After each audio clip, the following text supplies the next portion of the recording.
আসসালামু আলাইকুম ওরহমতুল্লাহি ওবরাকাতু। প্রিয় বন্ধুরা, ইউরোপ ইনফরমেশন বাংলা চ্যানেলের পক্ষ থেকে দেশ এবং দেশের বাইরে, দূরে এবং কাছে যে যেখান থেকে আমাদের নতুন আর একটি নিয়মিত ভিডিও দেখছেন, সবাইকে জানাই স্বাগতম। আমি মোহাম্মদ জামাল হোসেন, পোল্যান্ড থেকে আপনাদেরকে নিয়মিত আপডেট দেওয়ার চেষ্টা করি। আজকের বরাবর হচ্ছে আরেকটি নতুন আপডেট নিয়ে হাজির হলাম আপনাদের সামনে। বর্তমানে পোল্যান্ডের কি অবস্থা? বর্তমানে আমরা দেখতে পাচ্ছি যে পোল্যান্ডে বর্ডার গার্ডের প্রচুর পরিমাণে অভিযান চালাচ্ছে। অভিযান হচ্ছে এইরকম যে এইখানে আপনারা অনেকেই ইতিমধ্যে জানেন, এবং যারা না জানেন তাদের উদ্দেশ্যে বলতেছি যে বর্তমান সময়ে পোল্যান্ডে কিন্তু আপনার হচ্ছে প্রত্যেকটা দোকানে দোকানে প্রায় বাঙালি কাবাব শপ বলেন এবং হচ্ছে অন্যান্য ফ্যাক্টরি বলেন, বিভিন্ন জায়গায় কিন্তু তারা হচ্ছে অভিযান পরিচালনা করতেছে। তারা হচ্ছে আপনার ইলিগ্যাল কারা আছে তাদেরকে ধরে ধরে ডিপোর্টেশন করতেছে। তো বরাবরের মতো হচ্ছে আপনার হচ্ছে গত 3 থেকে 4 দিন আগে হচ্ছে আমাকেও কিন্তু ধরেছিল বর্ডার গার্ডে। এর পূর্বে আমাকে একবার ধরেছিল, তখন আমার ডকুমেন্ট ঠিক ছিল, যার কারণে আমাকে কিছু বলেনি। এইবারও কিন্তু আমার হচ্ছে ডকুমেন্ট ঠিক ছিল, আমাদের দোকানে আছে।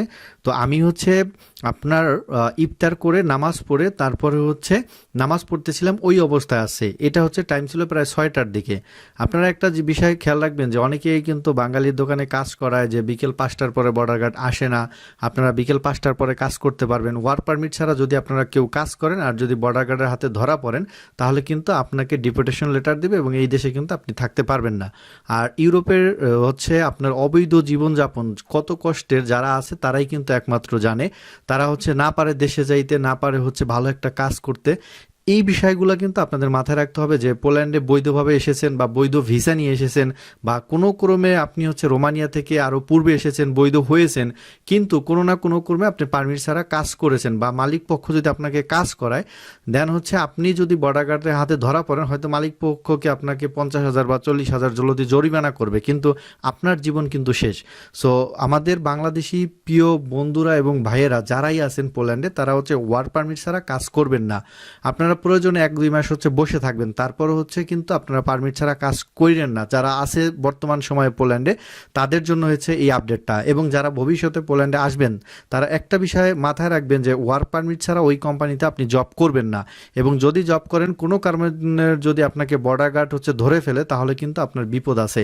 অনেকে আপনাকে ভুলভাল বুঝাবে যে 5টার পরে আর কিন্তু বর্ডার গার্ড আসে না, বা তুমি কাজ করো কোনো সমস্যা নাই, 4 ঘন্টা 5 ঘন্টা, এরকম কিন্তু আমাদের এক ভাইকে, যার নাম আমি প্রকাশ করতে পারতেছি না বা আমি করতেছি না, যেমন এক ভাইকে কিন্তু অলরেডি ডিপোর্টেশন লেটার দিয়ে দিয়েছে।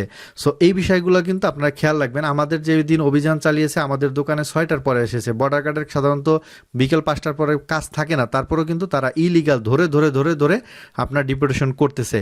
সো সবাই সতর্ক থাকবেন যারা হচ্ছে পোল্যান্ডে আসেন।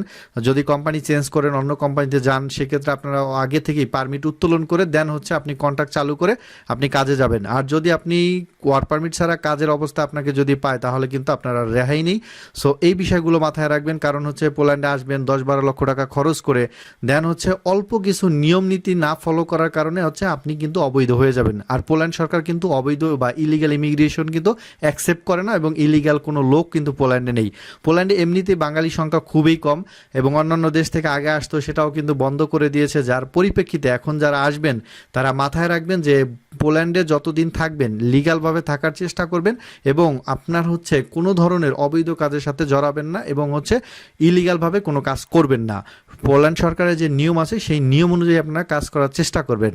তো আজকের এই ভিডিওটি ছিল সতর্কমূলক, যে আপনারা যদি কেউ এইরকম পারমিট ছাড়া কাজ করেন, তাহলে সতর্ক হয়ে যাবেন। কারণ হচ্ছে বর্তমানে সব জায়গায় কিন্তু অভিযান পরিচালনা করতেছে পোল্যান্ডের বর্ডার গার্ড। সেটা 3টা হোক, 4টা হোক, সকাল হোক, এবং হচ্ছে আপনার বাসায় এসেও কিন্তু আপনার অভিযান করতে পারে। যেমন হচ্ছে আমাদেরকে অলরেডি প্রশ্ন করেছে যে তুই কোথায় থাকোস এবং তোর বাসার অ্যাড্রেস দে। ভবিষ্যতে আমাদের বাসাও আসতে পারে এবং এসে চেক করতে পারে যে আমরা কি করি, কয়জন আছি এবং কয়জনে কাজ করি, এগুলো ইনফরমেশন নিতে পারে, এবং কত ঘন্টা কাজ করি, এগুলো কিন্তু সব ইনফরমেশন বর্ডার গার্ড নিবে। আর আপনি একটা জিনিস মনে রাখবেন, বর্ডার গার্ডের অনুমতি ছাড়া কিন্তু ওয়ার্ক পারমিট পোল্যান্ডে উঠে না। সো যারাই আছেন পোল্যান্ডে, তারা সতর্ক হয়ে যাবেন এবং সতর্কভাবে কাজ করার চেষ্টা করবেন। আমি আপনাদেরকে আজকে শুধুমাত্র আপনাদের উপকারের জন্য আজকের এই ভিডিওটা প্রোভাইড করলাম।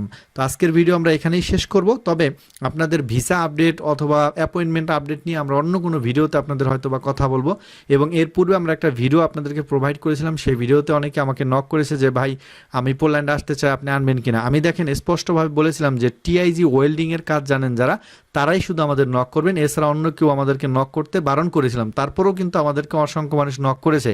আমি আপনাদেরকে বিনীত অনুরোধ করছি যে আমরা সাধারণত পোল্যান্ডে কিন্তু 12 ঘন্টা ডিউটি করতে হয়, দেন হচ্ছে এর ফাঁকি আমি হচ্ছে ওয়েল্ডিংয়ে যারা টিআইজি ওয়েল্ডিং জানে তাদের জন্য আমি হচ্ছে একটা সেক্টর থেকে ওয়ার্ক পারমিট দিতে পারি। এবং কিছুদিন পূর্বে এক ভাইকে আমরা দেখিয়েছিলাম, আপনাদের ভিসা হয়েছে, তার বাড়ি হচ্ছে ফরিদপুরে। তো এই মুরাদ ভাই হচ্ছে আপনার সিঙ্গাপুরে থাকে, তার সাথে আমার পরিচয় হয়েছিল আর 6 থেকে 7 মাস আগে। সো তার কাজটা কিন্তু আমরা করেছিলাম এবং সাকসেসফুলভাবে আমরা তার ভিসাটাকে করতে পেরেছি আলহামদুলিল্লাহ। এজন্য আপনারা যারা টিআইজি ওয়েল্ডিং জানেন তারাই শুধু আমাদের নক করবেন, এছাড়া আপনারা আমাদেরকে নক করবেন না। আজকের ভিডিও এখানে বিদায় নিচ্ছে। আল্লাহ হাফেজ, আসসালামু আলাইকুম ওয়া রাহমাতুল্লাহি ওয়া বারাকাতুহু।